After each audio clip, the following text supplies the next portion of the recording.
believe that we should rebuild.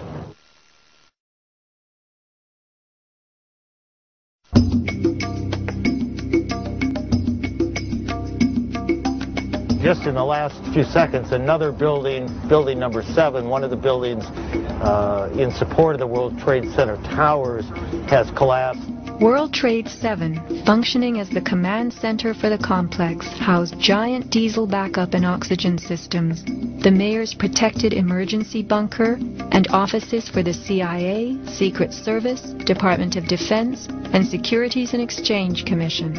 Its other tenants were insurance companies, brokerages, and banks. No plane hit Building 7, but at 5:20 p.m. on September 11th, it collapsed in a heap on the ground. Some damage to Building 7 is said to have been caused by debris from Tower 1. Though this New York Times article tells us Building 7 burned like a giant torch, the only visuals that exist are of unidentified smoke and a few small fires. Compare this to the wallop sustained by World Trade Center 3, 4, 5, and 6. Positioned right below the towers, damage to the surrounding World Trade Center buildings was infinitely worse. Still, the structures held up. But somehow, rescue workers knew that Building 7 would fall. You hear that? Keep your eye on that building. It'll be coming down soon. A 47-story skyscraper, Building 7 folded neatly in 6.5 seconds, a textbook descent right into its footprint. Silverstein Properties now tells us that its owner was referring to the team of firefighters inside the building when he spoke of the decision to pulling the firemen out of harm's way. However, there were no firefighters in Building 7, according to FEMA, NIST, and Fire Chief Frank Fellini. They were ordered out at 11:30 that morning. 6 hours later, the building came down. You know, we heard this sound that sounded like a clap of thunder.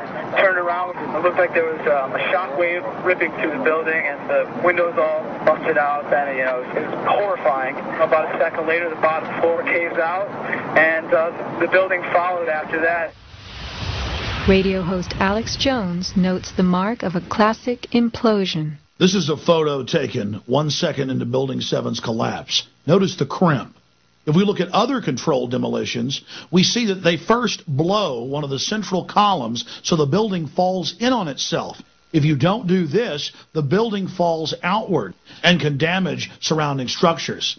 Building 7 had a classic crimp or wedge. Its central column was blown out first, so it didn't structurally damage buildings just a few feet away from it. Remember the mayor's emergency bunker? Ensconced on the 23rd floor of Building 7, it was retrofitted with superglass, water, oxygen, and its own generator. But Mayor Giuliani chose to find emergency shelter elsewhere on September 11th. Why Building 7? Even the media and its experts were confused. The History Channel interviews structural engineer Ramon Gilsans, who points out the obvious crimp and even speaks of the implosion. Engineers are not just focusing on the Twin Towers. The most disturbing structural event was not that the Twin Towers fell, but that Tower 7, ignited by flying debris, fell due to fire alone. Building 7 was a steel frame building, and is the first steel frame building that has collapsed due to fire. The failure of the building was an implosion, so it failed completely different than Towers 1 and 2, in which the floors failed first. Why Building 7? Let's ask the question again. As the WTC Command Center, was it the hub for the 9/11 plan? Also, in 6.5 seconds, lost forever were thousands of SEC case files on corporate fraud, including those relating to the notorious activities of giants WorldCom and Enron. A few indictments for stock fraud, but what of the $70 billion California electricity swindle? It disappeared.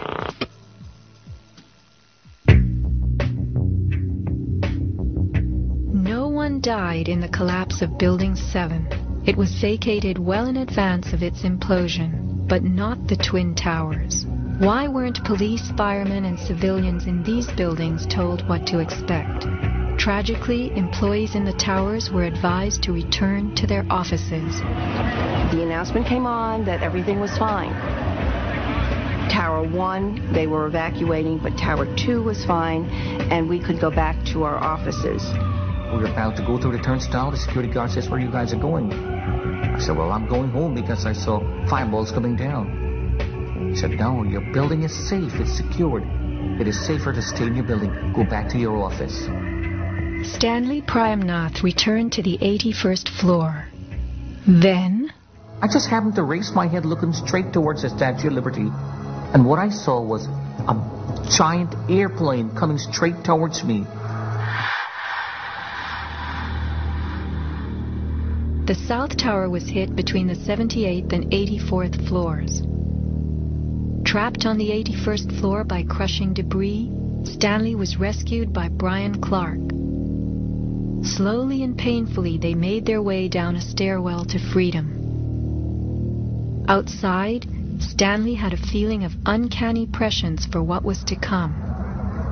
And we peered through the railing up through the trees at the tower, and Stanley said, "You know, I think that tower could come down." And I don't know why I'm telling this man this building is going.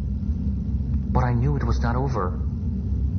I said, "There's no way. That's a steel structure.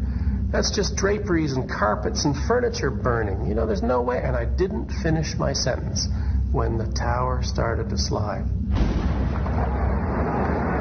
And I can still remember hearing, first of all, this boom, boom, boom explosion.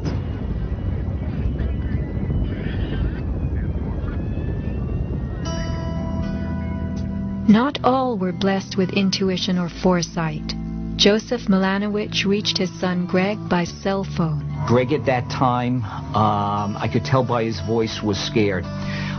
He said to me, "Dad, can you get in touch with someone and tell them that there's about 20 of us on the northeast corner of the 93rd floor." Greg had been about to leave the South Tower after the North Tower was attacked, but was told it was safer to return to his desk. A couple of times he said, "Why did I listen? Why did I listen?"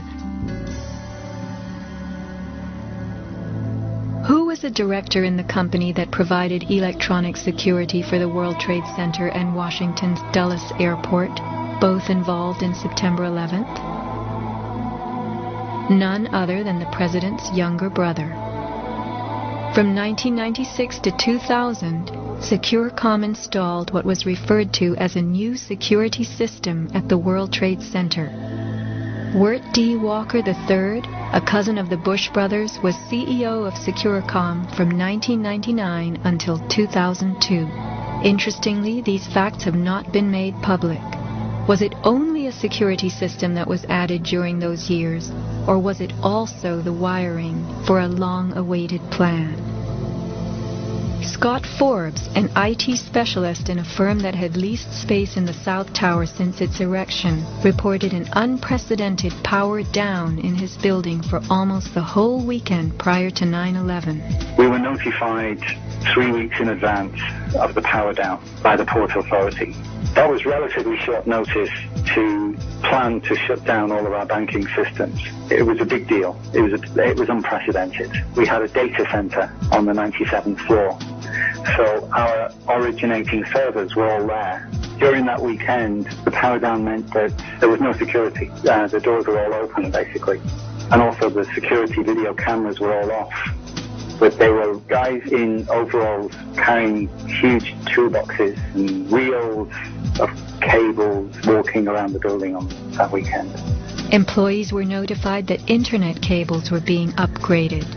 But who were the strange workmen, and what were they really doing?